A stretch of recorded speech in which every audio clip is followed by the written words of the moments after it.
السلام علیکم ورحمۃ اللہ وبرکاتہ۔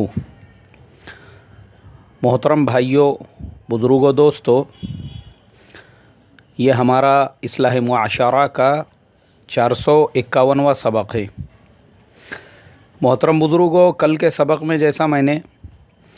واٹس ایپ کے اوپر ان نون نمبر سے آنے والے میسیجز کے تعلق سے کچھ احتیاطی باتیں آپ لوگوں کو بتائی تھی، اسی سلسلے کو آج میں آگے بڑھا رہا ہوں۔ کل میں نے بتایا تھا کہ پرسنل میں اگر آپ کو کچھ میسیجز وغیرہ آتے ہیں تو آپ اس کے تعلق سے سترک رہیں۔ آج میں آپ کو یہ بتا رہا ہوں کہ بہت سارے لوگ وہ واٹس ایپ کے اوپر گروپ بناتے ہیں۔ اب یہ گروپ جو بنتے ہیں ان میں بعض تو وہ لوگ ہوتے ہیں جن کو ہم جانتے ہیں، پہچانتے ہیں، اور بعض ایسے ہوتے ہیں جن کو ہم جانتے نہیں، پہچانتے نہیں، اجنبی لوگ۔ اچھا، اس میں یہ بھی ایک بہت ہی میں سمجھتا ہوں ایک دم ہی نیچ ٹائپ کی ایک خیانت اسے سمجھوں گا کہ آپ کسے جانتے نہیں، پہچانتے نہیں، اپنے باپ کا مال سمجھ کے بغیر اس کی پرمیشن کے، بغیر اس کی اجازت کے اس کو گروپ میں ایڈ کر لیے۔ کیوں؟ تیرے باپ کا مال تھا، فری میں، مفت میں۔ ارے تو جب جانتا نہیں، پہچانتا نہیں تو بھائی پہلے تحقیق کر، اور جسے اپنے گروپ میں ایڈ کر رہا ہے اس سے اجازت لے۔ لیکن آج کل کیا ہو چکا ہے کہ کام دھندہ ہمارے نوجوانوں کے پاس میں ہے نہیں، ایک موبائل ہاتھ میں آ گیا، واٹس ایپ پہ گروپ بنا کر اس کا ایڈمن بن کر وہ ایسا سمجھتے ہیں کہ جیسے میں کوئی فیکٹری چلا رہا ہوں، کارخانہ چلا رہا ہوں، جیسے کوئی بہت بڑا پد، بہت بڑی پوسٹ میرے پاس میں آ گئی ہے، یعنی اسی میں ان کو فخر محسوس ہوتا ہے۔ چلو اچھی بات ہے، ماشاءاللہ بہت سارے لوگ جو ہے وہ واٹس ایپ کے اوپر دینی لائن سے گروپ بناتے ہیں، بہت سارے اصلاحی اعتبار سے گروپ بناتے ہیں، بہت سارے تبلیغی اعتبار سے گروپ بناتے ہیں، بہت سارے یعنی ماشاءاللہ بہت سے لوگ اچھی خدمات کر رہے ہیں گروپ کے ذریعے سے۔ لیکن جو لوگ گروپ بنا کر بغیر اجازت دوسرے لوگوں کو ایڈ کرتے ہیں، یہ ایک دم گھٹیا ٹائپ کی خیانت ہے۔ یہ آپ جس کو ایڈ کرنے والے ہیں آپ پہچانتے نہیں، وہ آپ کو پہچانتا نہیں، زبردستی آپ کسی کا بھی نمبر آپ کے پاس میں آیا، آپ کو کوئی حق نہیں ہے اس کو اپنے گروپ میں ایڈ کرنے کا۔ اس کا طریقہ ہے آپ کون ہیں، کہاں سے ٹپکے، آپ کا تعارف کیا ہے، پہلے پیش کرو۔ کسی کو اگر آپ کو ایڈ کرنا ہے بتاؤ اس کو کہ بھائی میں عبداللہ ہوں فلانے شہر سے، اور میری مصروفیت یہ ہے، اور اس مقصد کو مد نظر رکھتے ہوئے میں چند جو قسم کے لوگوں کو، اگر آپ ڈاکٹروں کا گروپ بنا رہے ہیں تو لکھو اس میں کہ میں ڈاکٹروں کا ایسا گروپ بنا رہا ہوں، وکیلوں کا ایسا گروپ بنا رہا ہوں، ٹیچرز کا ایسا گروپ بنا رہا ہوں، یا علماء کا، یا اماموں کا، یا حفاظ کا، یا دینداروں کا، یا پھر عام لوگوں کا، یا سوشل ورکرز کا ایسا گروپ بنا رہا ہوں، اور میں چاہتا ہوں کہ آپ کو بھی ایڈ کروں، اس لیے اگر آپ مجھے اجازت دے تو آپ کی میرے اوپر مہربانی ہوں گی۔ یہ طریقہ ہے کسی سے اجازت لینے کا، اور جب وہ آپ کو کہے کہ ہاں میری طرف سے اجازت ہے تو پھر اس کو اپنے گروپ میں ایڈ کرنے کا۔ لیکن آج ہمارے یہاں پہ ایسا ہو چکا ہے کہ واٹس ایپ کے گروپ بارش کے اندر وہ جو سدوڑ ہوتے ہیں، جہاں پہ دیکھیں گے آپ تھوڑا سا آپ کو پانی نظر آیا وہاں پہ سدوڑ آپ کو ولول کرتے نظر آئیں گے، ایسا ہی آج ہمارے زمانے میں واٹس ایپ کے گروپوں کا حال ہو چکا ہے۔ سدوڑوں کے جیسی ان کی تعداد بڑھ چکی ہے، اور جن کو کام دھندہ ہے نہیں وہ اجازت نہیں لیں گے، بغیر اجازت کے اس کے اندر آپ کو ایڈ کر رہے ہیں۔ اگر آپ ان سے دریافت کریں گے تو ان کو ایسا لگتا ہے کہ بس میں تو کمشنر، کلیکٹر، پتہ نہیں کون سے عہدے پر تھا، میرے سے کیسا کیا پوچھا گیا۔ تو یہ سراسر خیانت ہے۔ تو تمام لوگوں سے یہی کہوں گا، اگر آپ کو جس کو آپ جانتے نہیں، پہچانتے نہیں، بغیر تعارف کے کوئی کسی گروپ میں ایڈ کرتا ہے بغیر اجازت کے، فوراً وہ گروپ آپ نے چھوڑ دینا چاہیے۔ وجہ یہ ہے کہ آج کل یہود و نصارہ، اسلام کے دشمن، اور خصوصاً ہمارے ملک کے اندر انتہا پسند جو تنظیمیں ہیں، اسلام دشمن جو تنظیمیں ہیں، وہ دین کے نام سے، اسلام کے نام سے اور قرآن اور حدیث کے نام سے گروپ بنا کر مسلمانوں کو بہکانے کا یا مسلمانوں کے نظریات جاننے کا اس کا کام کر رہی ہے، ہمارے بیچ میں مسلکی اختلافات پیدا کرنے کا